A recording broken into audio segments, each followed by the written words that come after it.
here. Got a selection of good things on sale.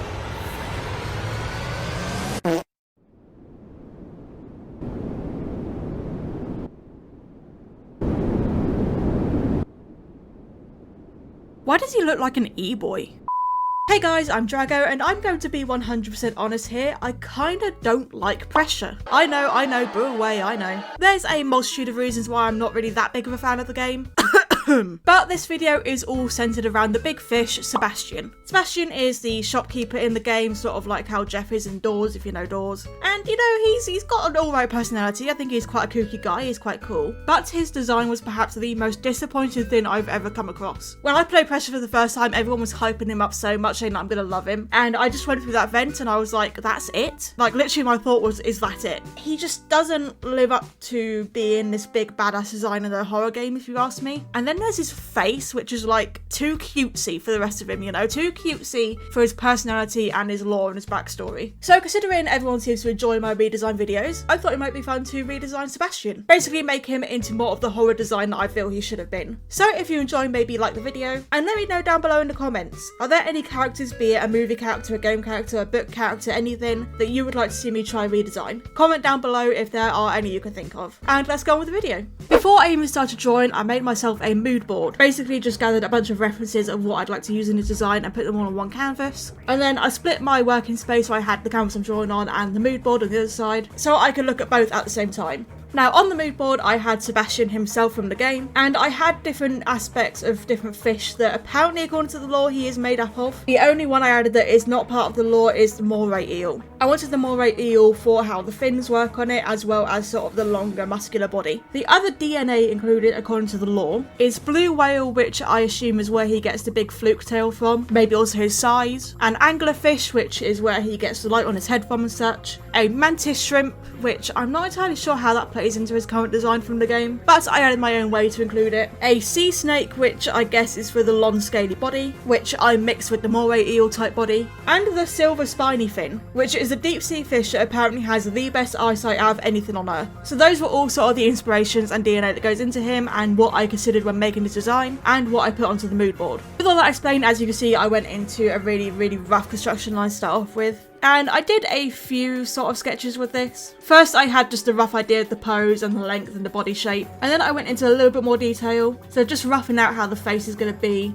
roughing out things like where each fin is going to go, where the shoulders and arms and hands are going to be. And then once I had everything just sort of loosely mapped out, I was able to go on to my refined sketch. Now the face is where I wanted to use the most of the angular fish. The only non-angular fish thing was the eyes being from the silver spiny fin. These big bulbous eyes with sort of a different colour around the edge of them. And one thing I noticed about Sebastian's design, which I didn't notice before, was that he's a little bit asymmetrical. So he actually has like 3 arms and stuff like that, and the amount of eyes on each side aren't symmetrical. So I wanted to keep up that asymmetry, even if I added a few more eyes and a few more arms than the original design actually has. I also kind of wanted to be able to make it so that it's clear that this used to be a human. So I added the sort of skull nose to it as well. Other than that, the mouth is very angular fish-like, big and wide open, big lips, and lots of needle sharp teeth. I also went and used the different tendrils that anglerfish have. I just thought this added a lot more dimension to the design more than anything else. As for his hair, I wanted to make it a lot more wiry and thin. Maybe make it look a bit more greasy. I just don't think this guy would have such a full, thick, luscious head of hair that he does in the game, you know? His ear I also turned into the fin of an anglerfish, rather than just his random dragon-looking ear that he actually has in game. I don't know why he has an ear that looks like that. From what I can tell, none of his DNA should give an ear like that. It's just like someone's taken a random dragon design and stuck it on him. I don't know. I kept his clothing pretty much the same. I have no issues with his clothing and accessories. I think that's perfectly fine. I think they look great. His clothing really does match the grunginess of the environment, and it does have this sort of darker tone to it, and I enjoy that. I like that. All the belts and the pockets and all that, it does add a lot to him being a shopkeep as well. So I left his clothes relatively unchanged. His hands, I made the fingers more pointy, I made the knuckles a lot more prominent, and I added webs between his fingers. The webs because it's just more fish-like, and sort of the prominent bony knuckles because that is usually more creepy than anything else. You know, if you think of a monster reaching out towards you, you often see this thin bony hand coming for you, and that's sort of what I was going for. In general, this whole design, I wanted it to feel like a bit of a roller coaster, you know? That you come through the vent and you see this giant monstrous thing and you're like, oh my god, god, that is going to kill me. But then he's actually friendly and he just wants to tell you stuff, and it's this sort of twist, you know, it subverts your expectations. And also horror design just makes him fit in with the game more. Now, part of the mantis shrimp that I wanted to add was to actually have the mantis shrimp arms as part of his arms. And the way I imagined it is that the mantis shrimp sort of claw arms, they sprouted from his arms and they're sort of attached to his bone, and they almost work like a hinge. So if he extends his arm, then the mantis claw arm is completely straight. If he bends his arm, then the mantis claw arm sort of bends up with it, and it'll create the triangle shape, if that makes sense. And I imagine that he can't really move the mantis arm by will, it just moves and bends depending on how his actual arm is. Also, I did have peacock mantis shrimp references here, but in the end I went for a claw style that was more like the West Atlantic mantis shrimp, which is more of a claw with spikes rather than a club like the peacock mantis shrimp. I did his 3 main arms, but I also added a few more extra little small arms. These arms are sort of little ones that are barely formed, they're, you know, barely there, they're quite deformed really. Looks like they're only just growing, but they won't get any bigger than they are. And it's sort of to show the uncontrolled mutation and how extra things sprouted from his body, included a whole extra arm, but the rest of the arms just didn't form, you know. That sort of thing. Other things I added to his design that aren't in the original. I added a series of back plates to show the mantis shrimp, and I added the big waving fin on the back and going around the tail to show moray eel, as well as the smaller fins on the bottom of his body that I imagine are those sort of fins on fish that just flutter back and forth as they swim, that sort of thing. That sort of waving, fluttering back and forth motion. Just really trying to make him seem more like an actual fish, you know.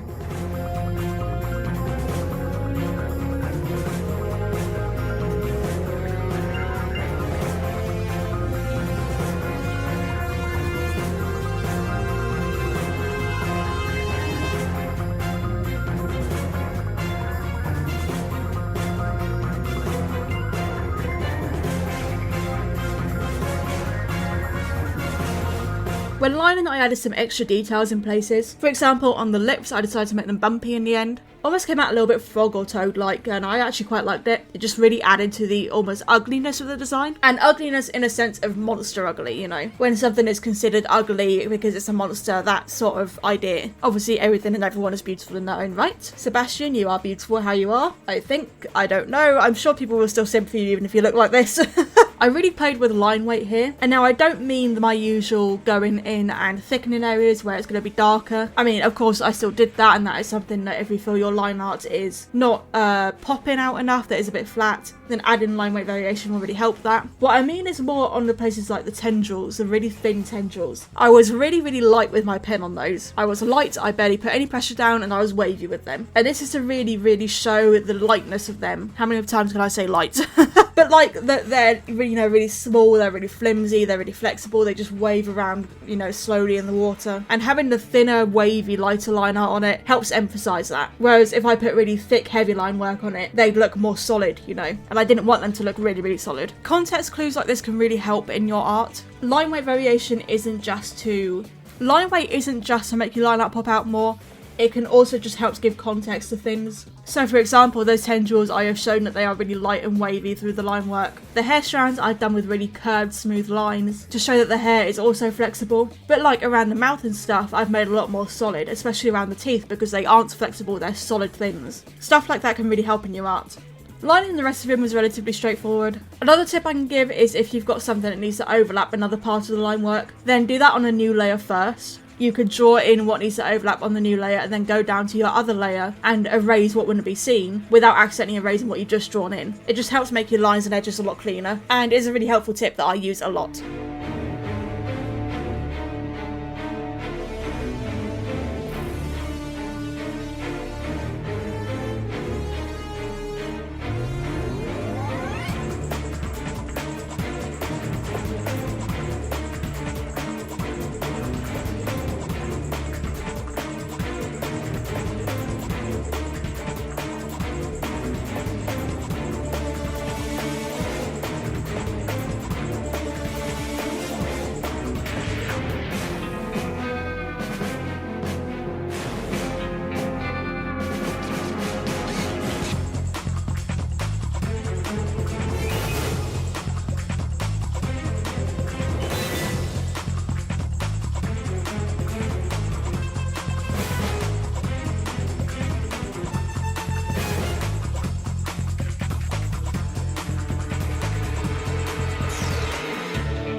We interrupt this video to bring you a message from our sponsor, me. If you're interested in keeping up with updates about me when videos are coming out, or just in general having a community where you can chat about art and share your art, then go down to the description and check out my Discord server, Drago's Community. We have channels for every single art medium you can think of. We have giveaways, art contests, a gaming category, a place for streaming and voice chatting, a new question every single day for you to answer, and a wonderful staff team who will help you out with everything and anything. So if you've been looking for an art community and also enjoy my videos, then hop on into my Discord server and have fun. In terms of colouring Sebastian, just like the clothes, I didn't really feel there was much change needed to be done to his colouring. His colour palette works perfectly fine. It's grungy and it's not overly saturated, which is better for a horror design. In general, the colour palette perfectly fine. I was going to make like very minimal changes to it, if anything. In fact, if anything, I didn't change what the colour palette originally is. I just added to it for extra things that I had added to the design myself. I think the main thing I changed in the terms of the colouring was his eyes and the angular fish bulb thing.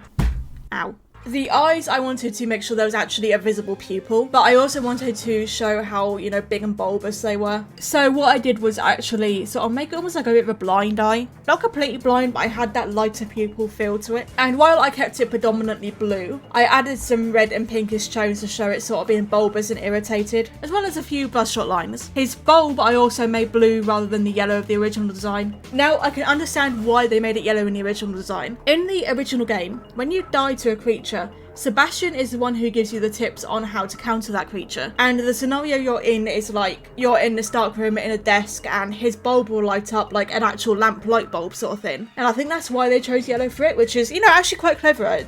That works quite well for what they were going for. However, in this design that I have made, I felt it would be a bit too goofy to do something like that. So yeah, while that idea works on the original design, I don't think it works so well on this design. So I changed it to be blue to fit with the rest of his palette. And also that is just more realistic to what anglerfish bulb things are like. I don't actually know what they're called. I'm gonna Google that. Okay, so apparently it's like a small organ called an esker, but is also just known as the fishing rod. Anyways, the only sort of yellowy colour I added, other than the clothes and accessories, was the webbing and the fins. But I made it a sort of really grungy yellow. And this was just to define the fins more from the actual body. Otherwise, I felt it would blend into each other all too much. And the mantis shrimp parts, which were obviously the arm claws and the back plates, were also going to be a sort of more purpley colour. And I was going to do this sort of effect while painting them, you'll see later on. Everything else, so the clothes, the accessories, all sort of the same colour as the original design.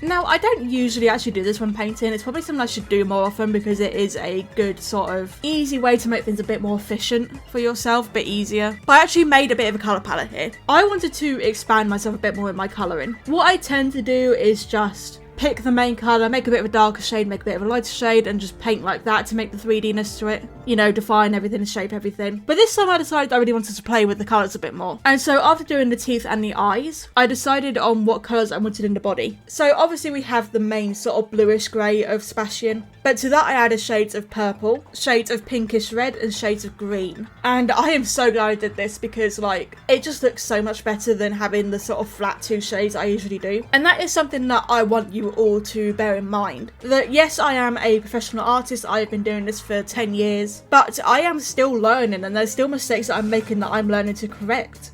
And so don't ever feel like what you would consider big professional artists, not that I consider myself a big artist, but like, you know what I mean. Don't ever think like, oh, I'm never going to be perfect like them, they're so perfect, they always know what they're doing. Because we don't. I don't know what I'm doing half the time. I just win it. And as I said here, I don't usually play with colours like this, but I really, really should. Colour theory is really important in art. And it's really something I need to spend the time to sit down and learn more. So yeah, don't ever get yourself down when comparing yourself to other artists. Just remember that everyone's still learning, everyone's still making mistakes, and everyone is still trying and learning and experimenting with new things. And don't feel afraid to experiment either.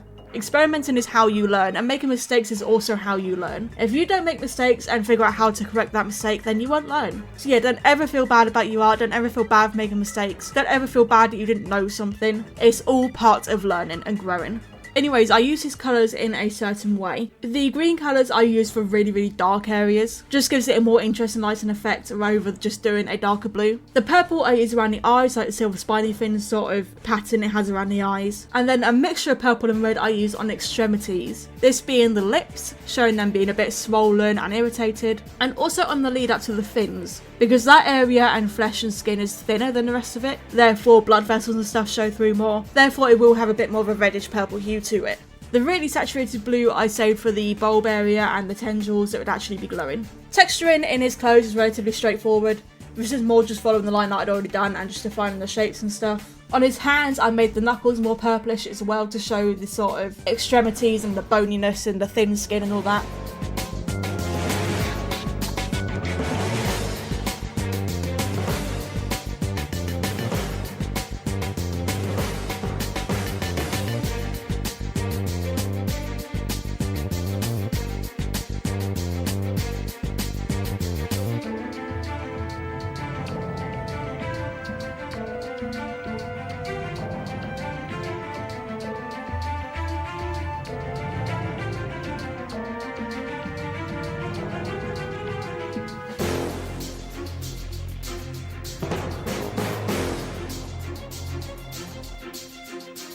Now the mantis shrimp parts is where it's got interesting. The sort of effect I wanted to go for these was kind of opal pearly like colour scheme. So I made them more towards purple, a very pale purple. And I used greens and blues and purples just to sort of paint in this shimmering texture effect. Not fully, I don't know how to describe it, but just give it this sort of underwater creature effect that has a hard shell. That is a really bad description, but I don't know how else to describe it. You see what I mean? It's sort of like you've got these different shimmering colours, and I added these little spots of green and lighter blue just to add a bit more shimmer into it. I really don't know how else to describe it.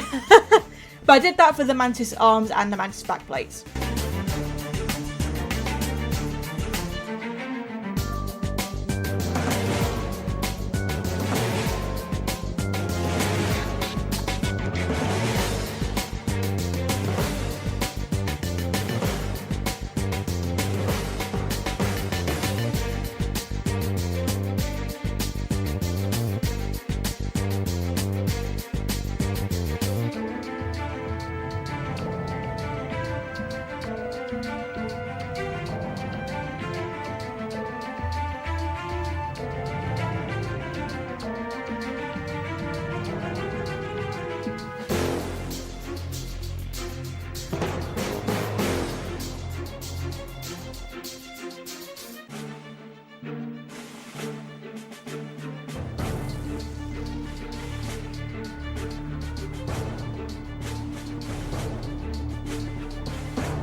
When I'd done all the colouring, I went onto the body and I wanted to add little sort of faint stripes in. Not fully faint, but like not completely opaque stripes. These stripes were going up to the sea snake part of him. A lot of sea snakes are banded ones with these stripes that go around their whole body. For me, I just made them fade out a bit. And once I added those in, I also added a layer of scales over the top of it. I didn't want the scales to be over the whole body, so I made them start part way down. And by scales, I mean like the really thick, hard scales of a snake, rather than the softer fish scales. That's what I was defining here. And I am so glad I was able to find and download a scale brush for Paint Tool Sai. Oh my god, it is so helpful.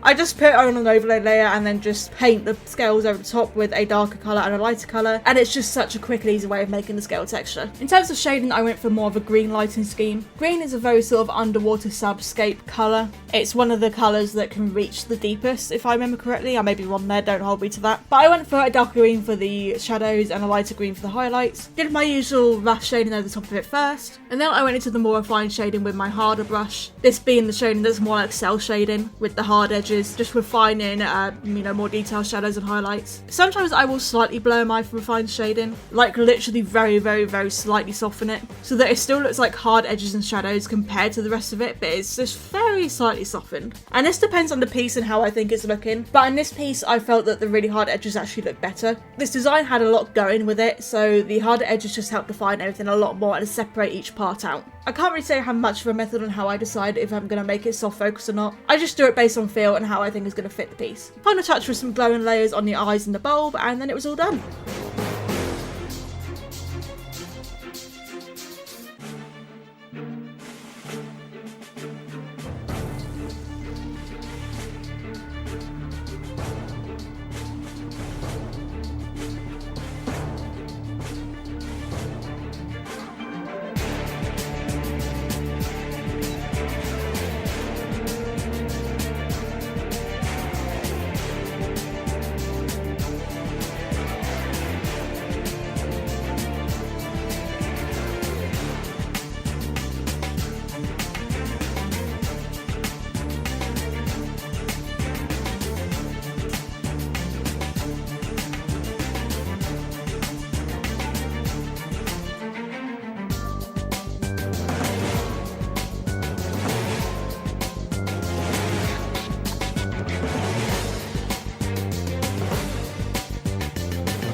Oh no, the Sebastian simps are gonna come for me. I made him ugly. Here he is, the ugly lad in all his glory. I'm sure there are some people that are still gonna find a way to simp for this, 100%. But I quite like how he turned out. I think this is a much more fitting design for the environment and the atmosphere of the game. And although I understand the limitations of Roblox and how they probably couldn't do a design this detailed, I do still think they could do more to Sebastian's design in the game. And I'm quite proud of myself for experimenting here with colouring and stuff. I actually learned a lot doing this piece, and I'm definitely going to apply that to other pieces I do in the future. Anyways guys, thank you so much for watching. If you enjoyed, maybe leave a like and subscribe. I'd really appreciate it. Again, leave a comment down below on what you would like to see me redesign next. Have a lovely day, and I will see you all in the next video. Bye!